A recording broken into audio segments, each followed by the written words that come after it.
चिपरी येथे एका 22 वर्षीय युवकाचा निर्घुण खून झाल्याची धक्कादायक घटना आज बुधवार दिनांक 6 ऑगस्ट रोजी सकाळी 9:30च्या सुमारास घडली असून संदेश लक्ष्मण शेळके राहणार चिपरी अशी हत्या झालेल्या युवकाचे नाव आहे। भर दिवसा घडलेल्या या घटनेमुळे चिपरी गावासह परिसरात भीतीचे वातावरण निर्माण झाले। संदेश हा आपल्या बहिणीला चिपरी फाट्यावर सोडून परतत असताना अज्ञात हल्लेखोरांनी त्याचा पाठलाग सुरू केला।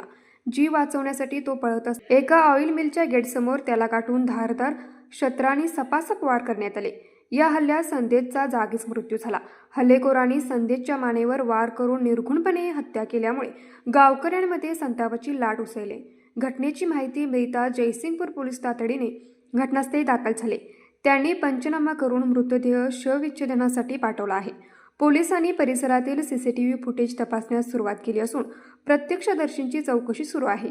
हा खून नेमका कोणत्या कारणातून झाला हे अद्याप स्पष्ट झालेले नाही। पोलीस वैयक्तिक वाद, पूर्ववैमनस्य किंवा इतर कोणत्याही शक्यतेच्या दिशेने तपास करत आहेत।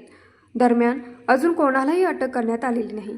या घटनेमुळे चिपरी व परिसरात तणावाचे वातावरण असून पोलिसांनी आरोपींचा शोध सुरू केलाय।